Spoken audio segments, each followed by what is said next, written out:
What's up, y'all? Steppenwolf Theater's revival of Fool for Love by Sam Shepard is extended by popular demand through March 23rd. The sexy and haunting play has garnered 4 stars from the Chicago Sun-Times and the Daily Herald, which said, "Now is the time to savor the current moment of Steppenwolf returning to Shepard." Fool for Love is on stage now through March 23rd. Get tickets today at steppenwolf.org.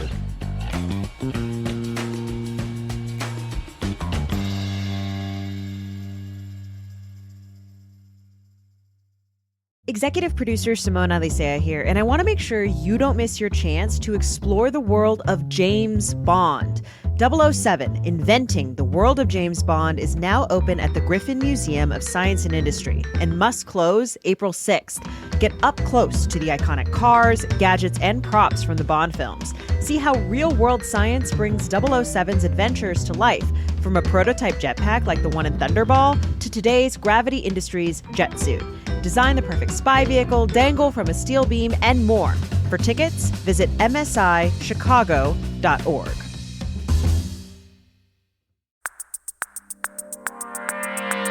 Today on CityCast Chicago, spring break is right around the corner, and you know what that means. Students and families across the city gonna be out in these streets looking for things to do, and we probably gonna get a bunch of people in from out of town. That's why we're bringing in some CityCast teammates who don't actually live in Chicago to see what they want to do in the city when they visit and how we might improve their itineraries. You know, we ain't judging, just throwing a little sauce on it. It's Thursday, March 6th. I'm Jacoby Cochran, and this is what Chicago's talking about.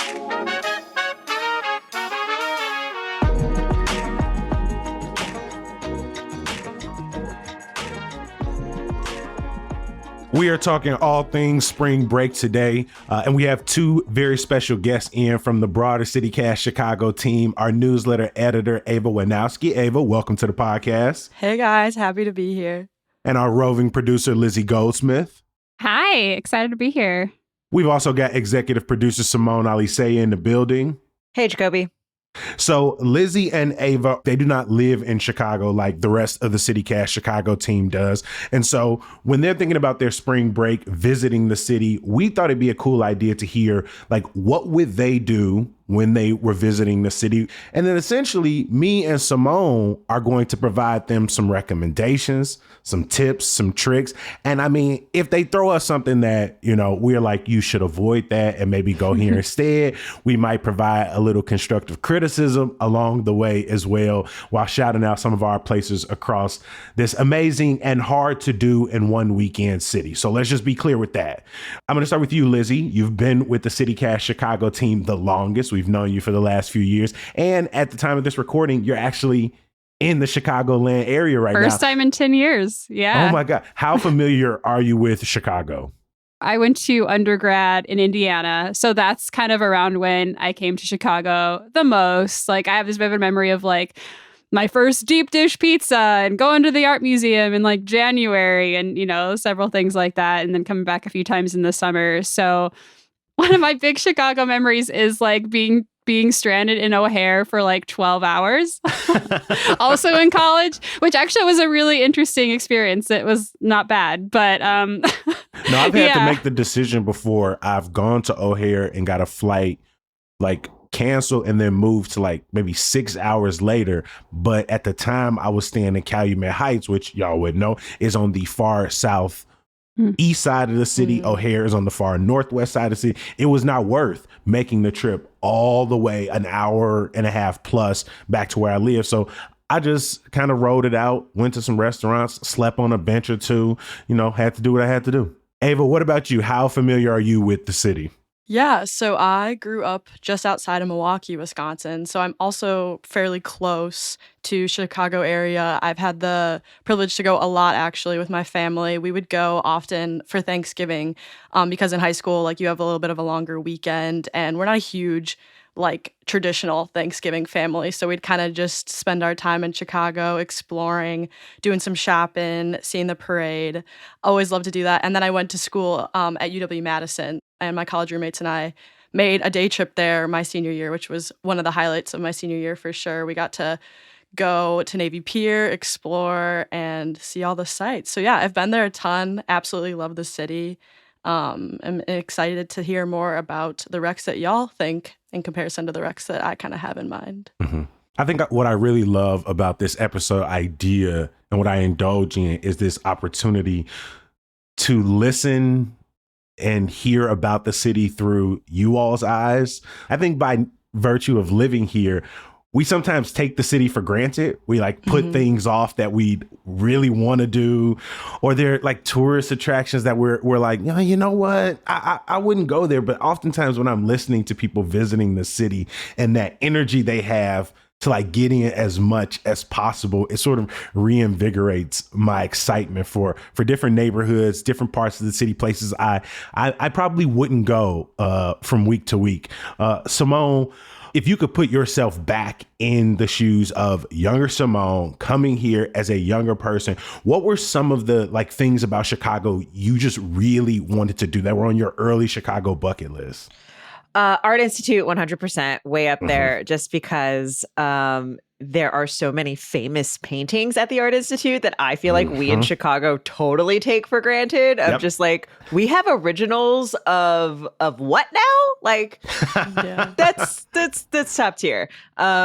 I was really excited to get up to the top of the Sears Tower, aka the Willis Tower, aka the big tall one. But one of the things that was most surprising to me was just the lake and the beach, period. Just, I did not realize kind of how well developed those parks and those beaches are and how accessible the lake was, and just how big it is. I had no idea how big Lake Michigan was. No concept. Ava, we're going to start with you. Speaking of Lake Michigan, what's like on your short list weekend spring break trip to Chicago? What's one of your number one priorities, something you have to do? Yeah, so I was thinking about this a lot, and for sure, the first thing I always want to do when I'm in a new city is go for a run. I love to explore cities that way. I think you get to see so many things that maybe you wouldn't see walking around or going, like, obviously, if you're going inside the museums, you're missing that kind of outdoor experience. I've done a couple runs along Lake Michigan, kind of by Grant Park and the Navy Pier area, and I think it's absolutely stunning. So definitely going for a run would be like the first thing I'd want to do, get my legs moving after the long drive and get going.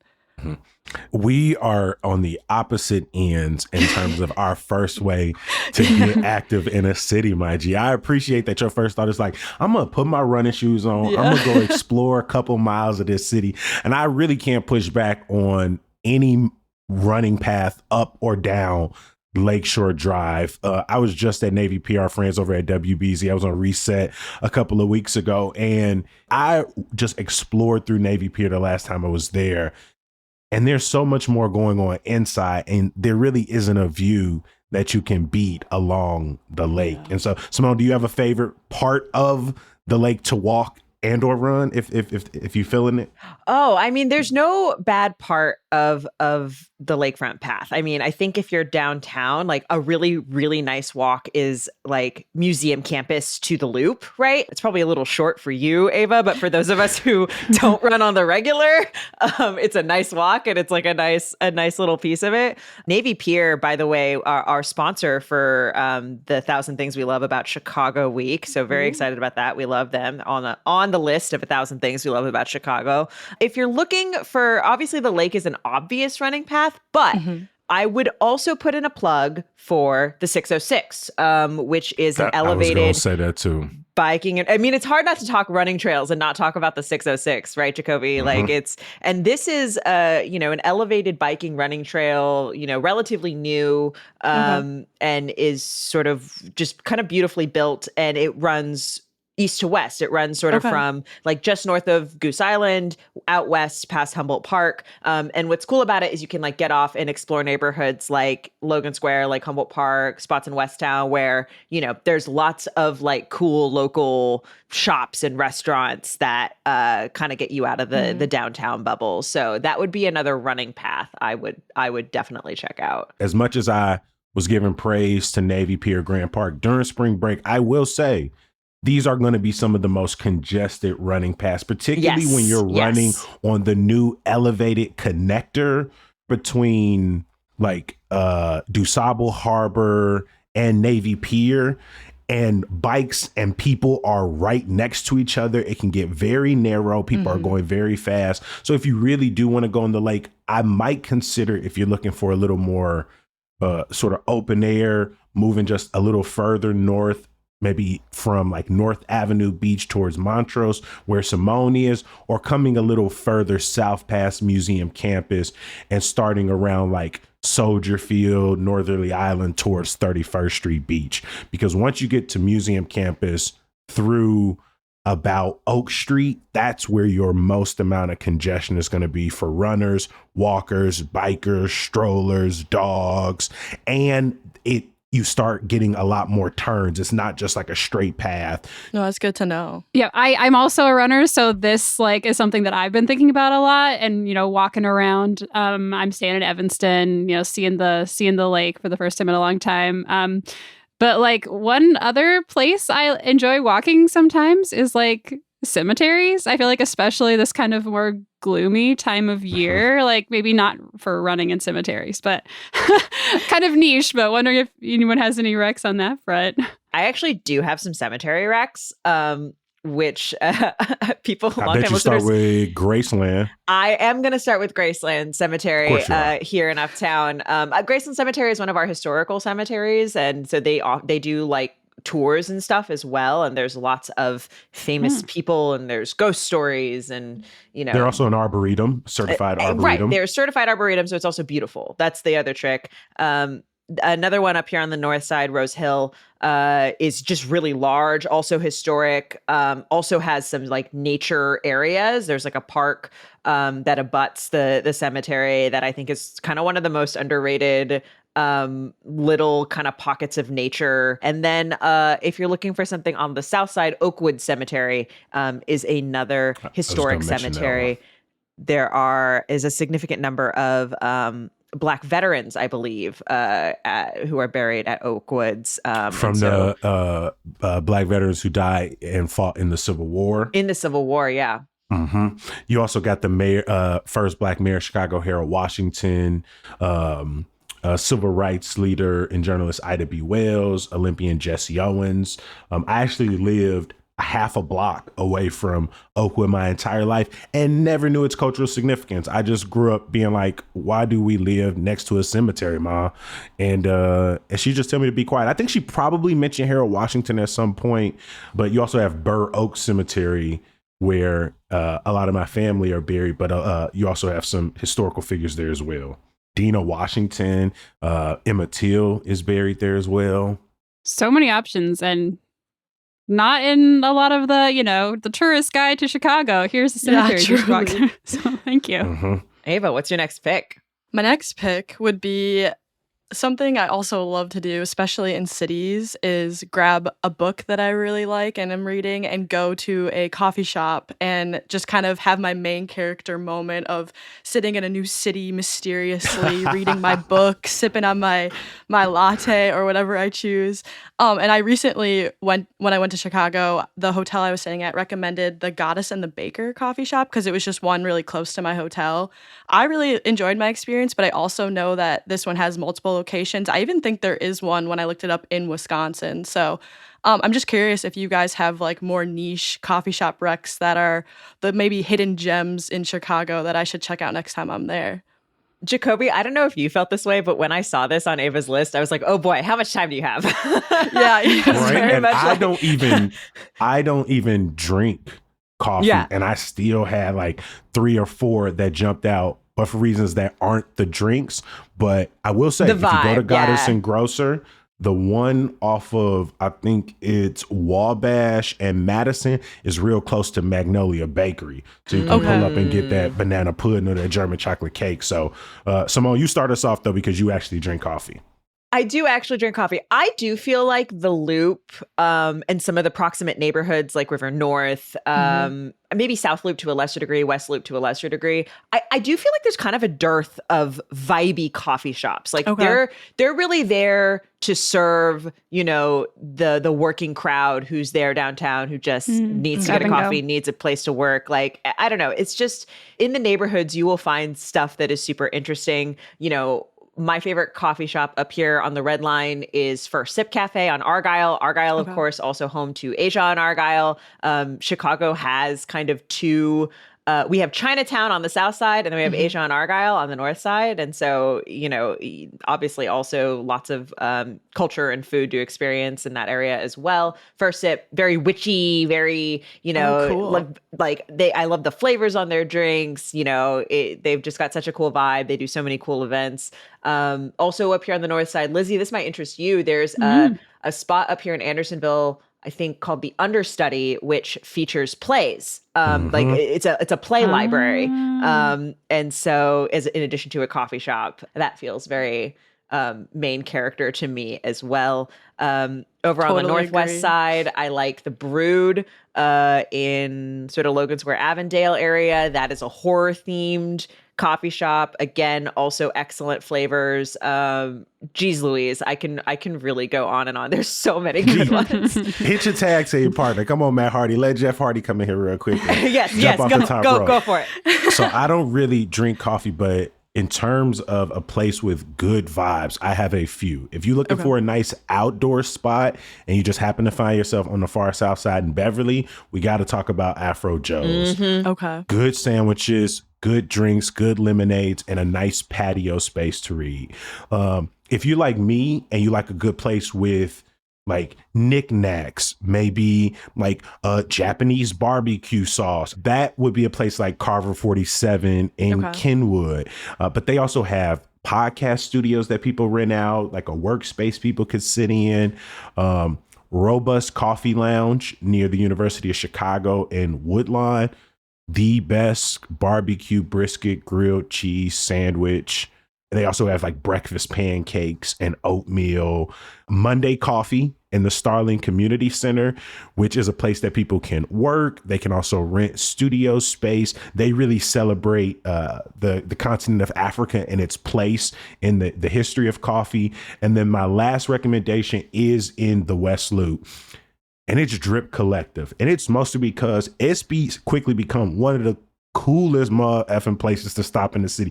They have done pop-ups with empanada shops, pizza places. They have a plant studio that runs out of there on the weekends. And so if you want to get a place that you can, one event can make you feel like you are like quickly surrounded by like creative Chicagoans who are doing cool things around the city, a place like Drip Collective. Those are my recommendations.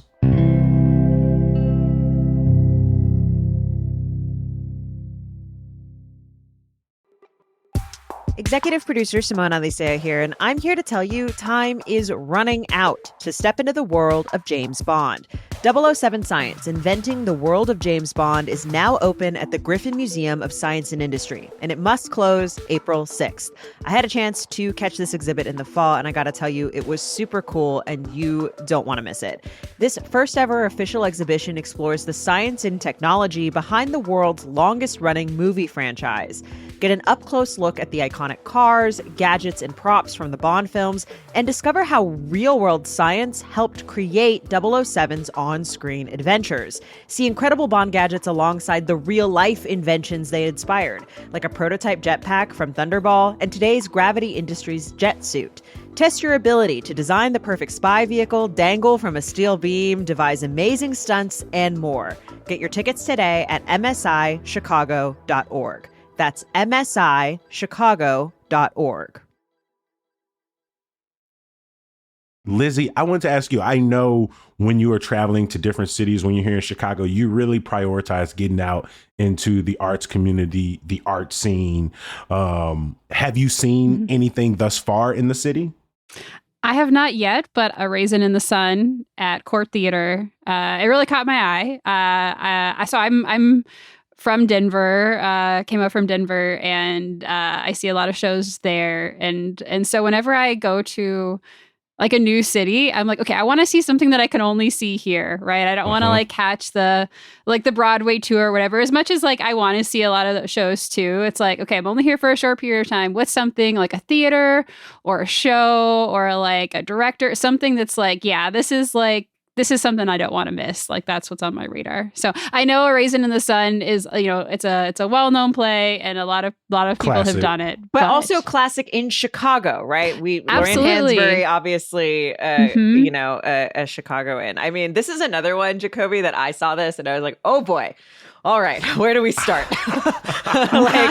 There's so much theater. I just tried to keep it to here's like maybe one big theater and maybe here's one smaller theater. That's kind of where I went smaller to. productions. Yeah. And so people have probably heard me talk about the Goodman over the last few weeks. I recently saw That Ham. If I had to rank it, one of the top 2-3 plays I've seen in the last 5 years. It's not even that close, if I'm being honest. But they're also doing Bust in April that I'm probably going to see 3 or 4 times because my homie is in it. And I'm so excited to see that. And I will say, too, the Goodman's good, too, if you're staying in the Loop, right? Because that one's already there. So it's sort of in that Loop theater district kind of area. But it's also off of quite a few train lines. So even if you're like nearby, public transit to it is usually pretty. But it is like one of the big local playhouses, right? You're still going to get that, like, this is a very skillful production that is put on by Chicagoans.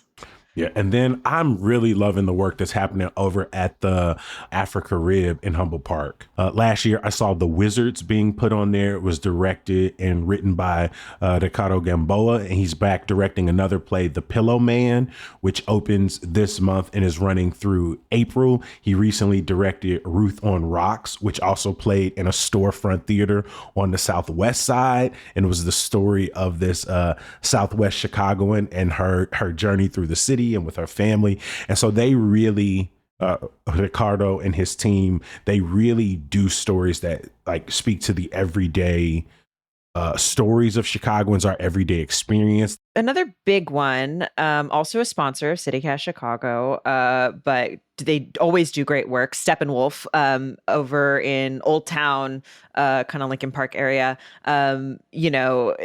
Just really stunning stuff from them. Right now they have Fool for Love on, which is a play that I adore by Sam Shepard. Very intense, haunting story. That is also a spot where you can find some really good restaurants. Hang out on Wells Street. There's just like a whole mess of like bars and restaurants that are kind of a delightful pre or post show the whole drink. Night experience. Yeah. Yes. For a smaller theater, I want to shout out the Black Ensemble Theater up here on the north side, kind of Ravenswood, Andersonville. Excellent work. They are often putting up original stuff. Right now, they have a show called Elvis Presley Was a Black Man Named Joe, sort of looking at these intertwining stories of Elvis Presley and a man named Joe who grew up in Cabrini Green. Is sort of, I think, a really interesting one there. And then if you want to get really weird, you want to get really experimental, always the Neo-Futurists. They do The Infinite Wrench every Friday and Saturday. This is 30 plays in 60 minutes written by their ensemble. They are sort of the poster child of experimental theater in Chicago. And we didn't even open up the comedy, improv, I know, yeah, storytelling bag. Like it runs very, very deep. We're going to be doing karaoke storytellers at Park West and Steppenwolf in the next couple of months. And so it's also cool that some of these really big venues are also open to like people like myself who are just putting on events with our friends. And so I really appreciate that in Chicago. Ava, back to you. What is the final thing on your list that you definitely want to do while you're in town? Yeah, personally, I may not be a big theater musical person, but I do love me a good museum. And I always try to check out lots of those too. A ton of museums when I travel. I honestly will say I haven't been to too many in Chicago for how often I've gone to Chicago, but I recently went to the Field Museum when I was there, and I thought it was super cool. But I also sometimes, like with some of those exhibits, get a little bored, and they're kind of things that I could maybe see in other museums. So I'm curious, like, what museums you recommend that like you're seeing this and it's only in Chicago and it's like super original. And I just didn't know what y'all thought about your museum picks. That is so interesting. I mean, first of all, Field Museum's great. Museum campus is super fun. I'm sure you've seen, there's this thing called the City Pass. They market to tourists, which gets you admission to like 5 different attractions for $142. If you're truly committed to that life of like, I'm going to go do all this stuff, it's not a bad deal. But it is sort of, it's the big ones. It's the Art Institute, the Shed, Skydeck at Willis Tower, aka the Sears Tower. But if you liked the Field, I had a few recs that I think maybe get at other things that are Field-like. So if you're into their stuff about animals and like animal biology, particularly weird animals, maybe check out the Insect Asylum in Avondale. Oh, cool. So you could do a little like 606, the Brood Insect Asylum kind of northwest side little trip if you wanted to. The Insect Asylum is kind of exactly what it sounds like, featuring lots of information and specimens of insects and really cool. We talked to them last year ahead of Cicada Mania and learn a lot about cicadas. Really good time. If you are into something that is kind of sciencey but more historic, also weird, the Museum of Surgical Science is in Gold Coast. That is, I think, one of the most unique offerings in Chicago. Again, also a little creepy, but you can learn a lot about sort of medical science and surgical science and the development of it.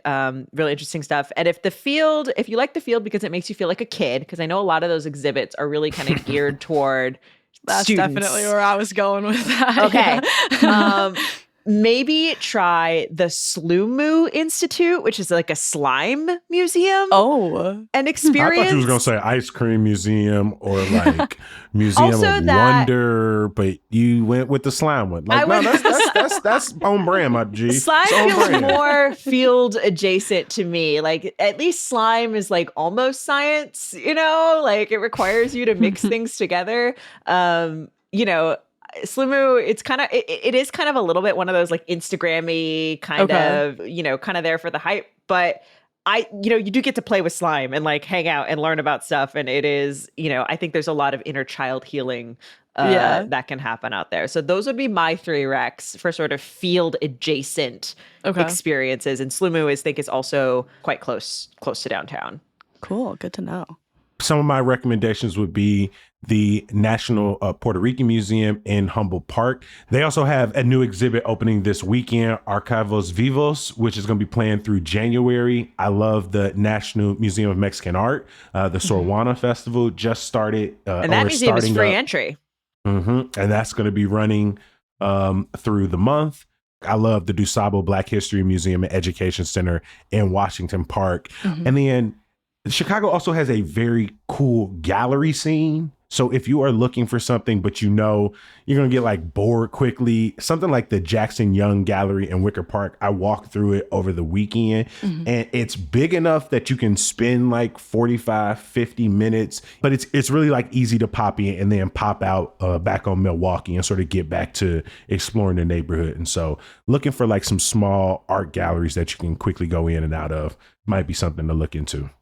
Yeah, no, these are all awesome recs. And I still think it's so funny, Simone, when you were like your inner child. I remember when I walked in the Field Museum, I was like a little kid staring up at the dinosaur skeleton, like, this is so cool. Like I was 6 again. So I love all these recs and I'm excited to check them out for sure.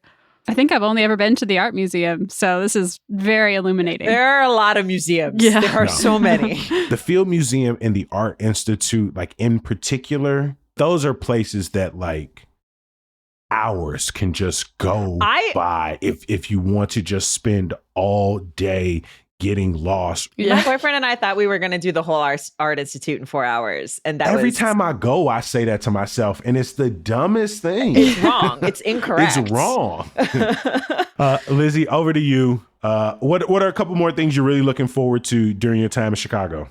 Yes. So we talked about like seeing the city from the lake and some of those outdoor views, but I'm thinking about like this time of year, like it's really hit or miss of like weather wise. And so sometimes you just need like a really good indoor view. And so one of the things I was thinking, we already talked about it a little bit, but the Willis Tower like feels like yeah, you have to mention it, and I'm curious your guys' take on that too. And then also I like took the L train from Midway a few days ago.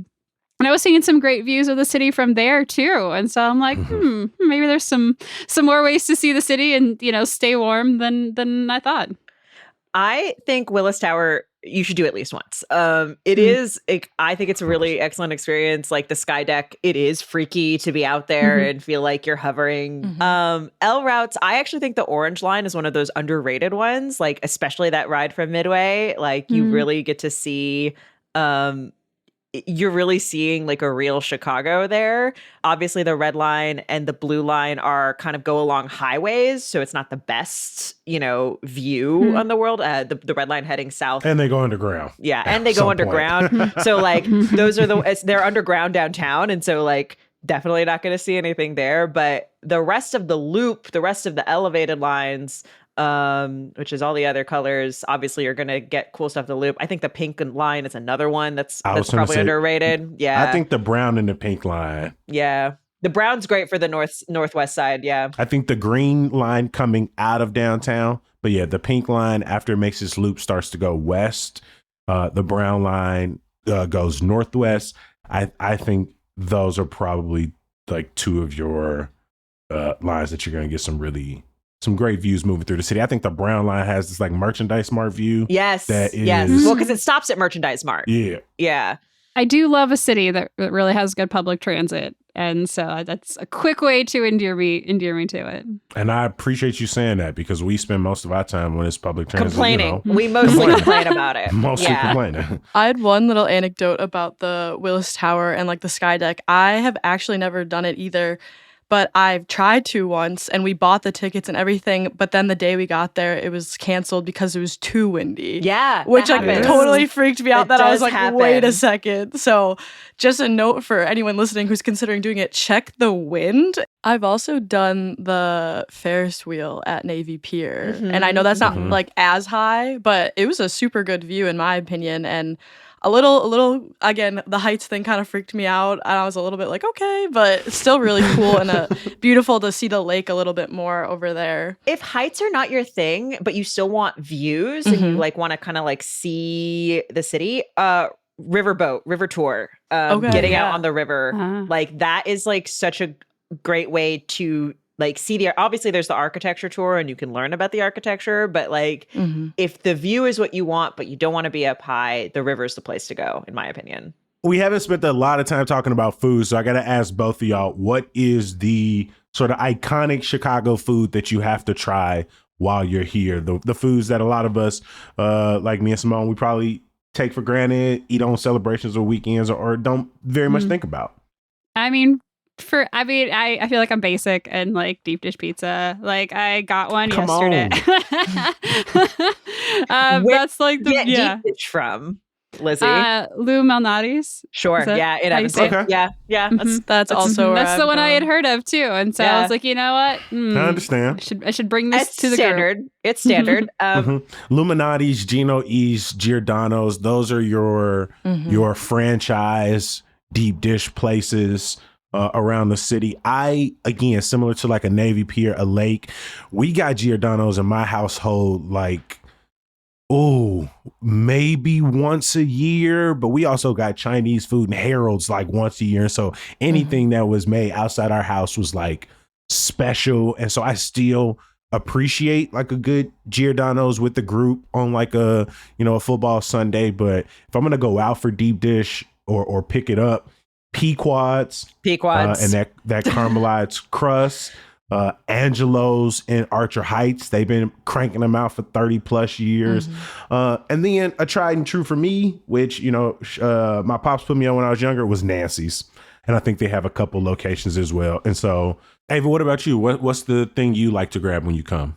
I honestly also gravitate towards pizza usually when I'm there, but I think another one we have to talk about is the classic Chicago dog. And I need to know the spot to go. Like, are like I feel like the classic stereotypical is like the vendor on the street, but I feel like we're past that. I feel like there are other ones to check out. One thing that's worth noting is Chicago doesn't have a ton of street vendors, hot dog vendors, like you would think of in New York. You know, you can more find them and more seasonally kind of by the lake or in those touristy areas. And so the controversial take here is it doesn't really matter where you get your Chicago dog, frankly. Yeah, I think overwhelmingly that definitely a lot of people would agree with that. But like if you want like a charred dog, maybe Fatso's. Well, and if you want a Maxwell Street Polish, if you want a Polish from Maxwell's. Okay. Do you all, I saw a video recently and I can't remember which Chicago news channel posted it. And my dad was talking to me about it and he was saying how Chicagoans think it's a sin to put ketchup on a hot dog. Oh, don't get Jacoby started on this. And I was like, oh my God.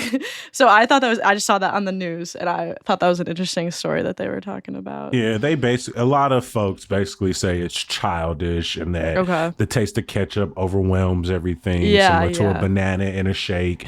And who cares? I'm like, yes, give me ketchup, mustard, and relish. If I had to pick just that or a salad dog, I'm gonna take just the ketchup, mustard, and relish. But people are very particular about it, and if you want ketchup on your dog, you should hold your ground. But you should know, depending on where you go, there will be vendors, people you're paying money to, who will give you shit for it. Okay, cool.